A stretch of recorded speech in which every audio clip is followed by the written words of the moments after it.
सब कुछ तो है, कोर्ट है, कचहरी है, कानून है, लेकिन इंसाफ नहीं मिल रहा है। कैसे देख रहे हैं आप? मेरा कातिल ही मेरा मुंसिफ है, क्या मेरे हक में फैसला आएगा? ये बात बिल्कुल सटीक बैठती है कि आज एक बात और कहना चाहते हैं कि एक ये भी बात सही आज इस मौके पर बोलना चाहूँगी कि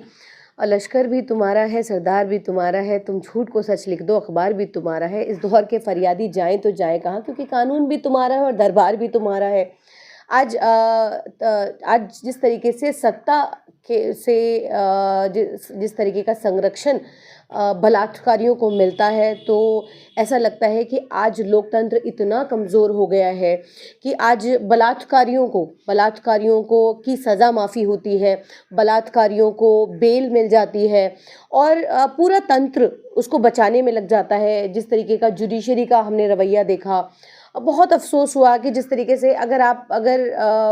ये जजमेंट पढ़ेंगे, ये ऑर्डर पढ़ेंगे, तो ये 2 जजेस की बेंच का ऑर्डर था और जब वो ऑर्डर पढ़ा तो ऐसा लगा कि दिमाग फट जाएगा, नसें फट जाएंगी। और आज ये जिस लोकतंत्र की लड़ाई हम काफ़ी वक्त से लड़ते आए हैं, आज हालात ये बन गए हैं कि आज हमारी बेटियों के ऊपर बनाई है और न्याय की बात और हक की बात और ये समाज इतना सड़ गया है कि समाज से मैं किसी भी तरीके की उम्मीद नहीं कर सकती। कहीं देख रहे हैं कि किसी का घूंघट, किसी के कपड़े उतार दिए जाते हैं और ठाके लगाए जा रहे हैं। दूसरी तरफ ये देखा जा रहा है कि हमारी बच्चियों को, हमारी बहन बेटियों को नंगा किया जा रहा है। तीसरी तरफ हम देख रहे हैं कि हमारी बहन बेटियों के लिए जिस तरीके के शब्द बोले जा रहे हैं और फिर ये कहा जा रहा है कि घूंघट उठाया है, बुर्का ही तो हटाया है, कहीं हाथ तो नहीं डाला। और जिस तरीके से मजाक करते हुए और जिस तरीके से हंसते और ठाके लगाते हुए ये सब कहा जा रहा है, तो ऐसा लग रहा है समाज के अंदर जो आधी आबादी, जो कि इस देश की संस्कृति, जिस देश की आत्मा ये हो कि जहाँ पर नारियों की पूजा हो, सम्मान हो, वहाँ पर देवता निवास करते हैं। ये कहा जाता है एक हिंदू संस्कृति के अंदर, क्योंकि ये देश तो हिंदू, मुस्लिम, सिख, ईसाई, जैन बहुत सबका है, लेकिन ये कहा जाता है कि एक संस्कृति यहाँ की जो है वो ये है कि जो हम कन्या पूजन जो हम एक हिंदू संस्कृति के अंदर देखते हैं, मुस्लिम्स के अंदर हम ये देखते हैं कि जिस तरीके से बेटियों का सम्मान है, इसी तरीके से ईसाई धर्म के अंदर भी है। हर धर्म के अंदर महिलाओं का सम्मान है, लेकिन फिर ये कौन सी ऐसी कैटेगरी है जो महिलाओं को नोचने का काम करती है और नोचने के बाद इस तरीके के फैसले का समर्थन करती है। आज मैं बहुत ज़्यादा मुझे कोई आश्चर्य नहीं हुआ जब एक महिला जंतर मंतर पर पहुंच गई, एक तख्ती लगाए और एक भगवा पहने हुए। पहली बात तो भगवा देखते ही ये समझ जाना चाहिए था कि भाई तुम तो भगवाधारी हो, तुम्हें तख्ती लटकाने की क्या ज़रूरत थी। बहुत सारे ऐसे लोग स्वागत करते नज़र आए। मैंने ये भी देखा कि बृजभूषण शरण सिंह का मैंने बयान सुना, मैंने ये देखा कि वो ये कहते हुए नज़र आते हैं कि नहीं, ये मैं तो फैसले का स्वागत करता हूँ, मुझे फंसाया जिस तरीके से गया उसी तरीके से इन्हें फंसाएगा। तो इस देश के अंदर ये चल रहा है। अब एक सवाल मैं उधर ले लेता हूँ, सियासत पे तो आएंगे, लेकिन फिलहाल कानून व्यवस्था को समझ लेते हैं कि लोग तो उम्मीद उसी से करते हैं और कोर्ट में ही करते हैं।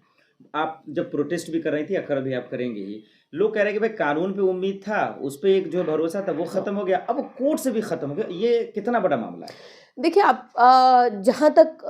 जुडिशरी की बात है, न्यायपालिका की बात है, तो आपको याद दिलाना चाहूँगी कि 7 जजेस, एक्स जजेस कोर्ट से बाहर आकर के उन्होंने एक मीडिया के सामने वो आए थे, प्रेस के सामने आकर के उन्होंने कहा था कि जुडिशरी बायस्ड हो गई है। सुप्रीम कोर्ट को पत्र तक लिखा था, ये कहा था कि जुडिशरी इंडिपेंडेंट नहीं रही। ये भी हम सब जानते हैं कि आज जिस तरीके से एजेंसियों को पूरी तरीके से सत्ता के हिसाब से अनुकूल चलाया जा रहा है, जुडिशरी के जो फैसले आ रहे हैं वो किस तरीके के फैसले आ रहे हैं, आपने ये भी देखा है। ये मुझे बताने की ज़रूरत नहीं है और पूरी जिम्मेदारी से इस बात को कह रही हूँ कि जब हम ये देखते हैं कि जजेस जब कुर्सी पर बैठे होते हैं तो वहाँ पर किस तरीके का दबाव महसूस करते हैं या किस तरीके का दबाव उन पर होता है। और उसके बाद जब वो रिटायर हो जाते हैं तो उनकी भाषा और उनकी पदोन्नति भी हम सबके सामने है। तो बहुत अफ़सोस इस बात का भी है कि आज जिस तरीके से देश की तमाम एजेंसीज़ जो हैं, चाहे हम इलेक्शंस की बात करें या इलेक्शन कमीशंस की बात करें, या आज जो जिस तरीके से जुडिशरी का दुरुपयोग किया जा रहा है। आज न्यायपालिका की जब हम बात करते हैं तो न्यायपालिका के जब जो 2 जजेस जिस तरीके का फैसला देते हैं, वो ये कहते हैं कि आईपीसी के अंदर एक एक्ट को लेकर के, एक धारा को लेकर के, कि कहते हैं कि इसके अंदर इस धारा के अंदर ये जो ट्रायल चल रहा था इसके अंदर नहीं। लेकिन ये कैसे हो सकता है कि अगर आप पब्लिक सर्वेंट नहीं थे, पब्लिक सर्वेंट नहीं है, तो आपको बेल कैसे मिल सकती है? आप मुझे बताइए कि जुडिशरी की, मैं न्यायपालिका की अगर बात करूं, तो कितने % ऐसे लोग हैं जिनको, बलात्कारियों को जिस तरीके की पेरोल मिलती है, तो कितने % ऐसे लोग हैं जिनको पेरोल महीने में 2-2, 3-3 दफ़ा मिल जाती है? ऐसे बहुत सारे ऐसे लोग हैं। तो ऐसा लगता है कि सत्ता का संरक्षण उन बलात्कारियों को इतनी आसानी से मिलता है कि ऐसा लगता है कि उनका मनोबल बढ़ रहा है। हम ये भी देख रहे हैं कि गलती से कोर्ट के इंटरवीन करने के बाद, जब इलाहाबाद हाई कोर्ट ने इंटरवीन किया था, जब मैं उन्नाव केस की बात कर रही हूँ, इलाहाबाद हाई कोर्ट ने जब इंटरवीन करने के बाद तब जाकर एफआईआर हुई थी। दबाव में एफआईआर आप करा सकते हैं, लेकिन जब निचली अदालत से सज़ा हो जाती है, निचली अदालत से सज़ा होने के बाद फिर क्या ऐसा होता है कि हाई कोर्ट जाने के बाद वहाँ पर बेल मिल जाती है। हाई कोर्ट को ये लगता है कि ये तो पब्लिक सर्वेंट का मतलब ये तो नहीं होता कि कोई अपराधी नहीं है, इसे उसने बलात्कार नहीं किया। तो ये कैसे आप एक बलात्कारी को इतना ऐसा संरक्षण आप जुडिशरी देती है? जुडिशरी क्यों उन बहन बेटियों के बारे में नहीं सोचा कि अगर आज हमने एक बलात्कारी को अगर हमने बेल दे दी तो कहीं ना कहीं आधी आबादी मायूस हो जाएगी। एक लड़ाई, जिस लड़ाई को वो उन्नाव की बेटी दिल्ली तक लड़ती आई है और आज तक वो लड़ रही है, और हम सब उस बेटी के साथ हैं, हम सब उस बहन के साथ हैं, और हम आगे भी आखिरी सांस तक इस लड़ाई को लड़ते रहेंगे। लेकिन सवाल फिर भी वही है कि वो जो एक पदों पर बैठे हुए लोग हैं, वो कैसे सत्ता का, न्यायपालिका पर जिस तरीके से लोगों का भरोसा है, विश्वास है, उन महिलाओं का जो कि सड़कों पर निकलती हैं और इस भरोसे से निकलती हैं, या इस भरोसे से हम अपनी घर की बच्चियों को पढ़ने और काम करने के लिए भेजते हैं, तो कैसे सुरक्षित महसूस करेंगी इस तरीके से अगर जब जुडिशरी ही जब बायस होकर के फैसले देगी? अब सवाल वही है कि कलम और लोगों के हौसले भी खामोश होते नजर आ रहे हैं। तो कल, क्योंकि आप सुप्रीम कोर्ट की वकील हैं, लोग बहुत ध्यान से सुन भी रहे हैं आपको, अब पूरा हिंदुस्तान देख रहा है, कल का दिन बहुत अहम है। कल क्या होगा, जो मतलब आम लोग हैं जो समझना चाह रहे हैं, आप तो वकील भी हैं, कल क्या होने वाला है सुप्रीम कोर्ट में? देखिए, बहुत ज़्यादा आप उम्मीद मत रखिए क्योंकि सीबीआई कोर्ट सुप्रीम कोर्ट गई है और केविट भी फाइल हुआ है, और सुप्रीम कोर्ट में जिस तरीके से सीबीआई, क्योंकि अचानक सीबीआई जागती है, अचानक सीबीआई को लगता है, क्योंकि जब देश भर के अंदर महिलाएं आक्रोशित हैं, सड़कों पर हैं, आंदोलन कर रही हैं, लगातार उनको लाठी और डंडे बजाय सिंपथाइज करने के उनको लाठी और डंडे झेलने पड़ रहे हैं। तो देखिए, आप अचानक सीबीआई उठ करके आती है और कहती है हम भी इस कैप्शन के अंदर है, हम भी इस मैटर के अंदर है, तो वो नींद से जागती है और अचानक वो फिर आनन फानन में सुप्रीम कोर्ट पहुंचती है और वो कहती है कि नहीं जी, हमें सुना जाना चाहिए क्योंकि ये गलत हो गया, ये फैसला नहीं आना चाहिए था। अचानक उनको याद आता है और सुरक्षा को लेकर के भी उनको चिंता हो गई है, इससे पहले कोई चिंता नहीं थी। देखिए, कल मुझे कल तो ऐसा कुछ खास नहीं होने वाला, लेकिन कल मिसलेनियस, क्योंकि 2 जजेस बेंच के सामने, वेकेशन बेंच के सामने ये मामला आएगा, सीबीआई जा रही है और हम लोग भी सुप्रीम कोर्ट रहेंगे, और कल तो कुछ ऐसा ख़ास नहीं होगा। लेकिन हाँ, दूसरी हियरिंग पर, क्योंकि अभी वेकेशन बेंच के सामने है, तो बहुत ज़्यादा कुछ ऐसा नहीं होने वाला। लेकिन हाँ, हम चाहते हैं कि ये जो फैसला आया है, जो कि सज़ा को निलंबित करके ये बेल दी गई है कुलदीप सिंह सेंगर को, ये बेल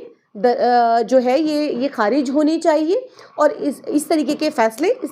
कोर्टों से नहीं आने चाहिए, पुनः इस पर विचार होना चाहिए। और ये जो भी सेक्शंस, जिस भी सेक्शंस के अंदर आप ये कहते हैं कि पब्लिक सर्वेंट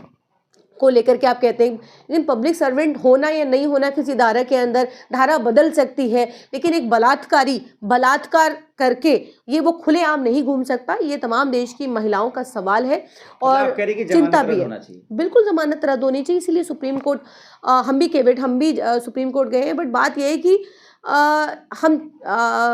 पहले निचली अदालत में लड़ेंगे, फिर हम हाई कोर्ट में लड़ेंगे और फिर हमें दूसरा रास्ता बता दिया जाएगा कि आप सुप्रीम कोर्ट आपके पास रास्ता है। रास्ते हमारे पास बिल्कुल लीगल राइट्स जो हमारे हैं वो हम बिल्कुल उन लीगल राइट्स के थ्रू जाएंगे, लेकिन सवाल ये है कि ये ज़रूरत क्यों पड़ रही है कि मुझे हर कोर्टों में जाना पड़ रहा है। आज ऐसे हालात क्यों बन रहे हैं कि मुझे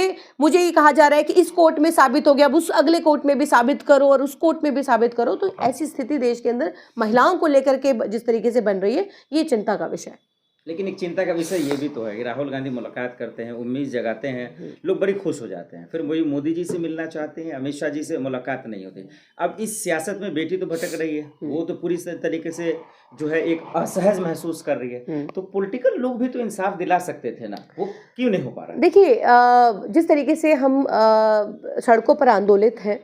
और एक ही सवाल है कि आखिर बीजेपी तमाम बलात्कार, सबसे पहले तो ये जो बलात्कारी हैं, सारे बलात्कारी, चाहे हम बिल्किस बानो को याद दिलाना चाहूँगी कि जिस तरीके से माफ़ीनामे दिए जाते हैं 11 आरोपियों को। एक तरफ देश की प्राचीर से प्रधानमंत्री जी महिला सम्मान की बात करते हैं, फिर दूसरे ही क्षण अचानक एक शोक का माहौल पूरे देश भर में छा जाता है कि बिल्किस बानो के 11 आरोपियों को माफ़ी मिल गई और तमाम मंचों पर भी, बीजेपी के मंचों पर वो घुमाए गए, फूल माला पहनाया गया, स्वागत किया गया। बीएचयू के छात्रों को आपने देखा कि किस तरीके से, राम रहीम की अगर हम बात करें, चिन्मयानंद की बात करें, इस देश के अंदर तिरंगा यात्रा निकाली जाती है, बलात्कारियों के लिए बलात्कारियों का स्वागत किया जाता है, वेलकम किया जाता है। तो देखिए ये सिर्फ बीजेपी में ही होता है, बीजेपी के लोग करते हैं, बीजेपी के मंत्रियों के लिए। बृजभूषण शरण सिंह याद होंगे आपको, आज एक बलात्कारी, एक दरिंदा दूसरे दरिंदे की हिमाकत करता है, हिमायत में उतर आता है और ये कहता है कि मुझे फंसाया गया और इसी तरीके से इन्हें फंसाया जा रहा है।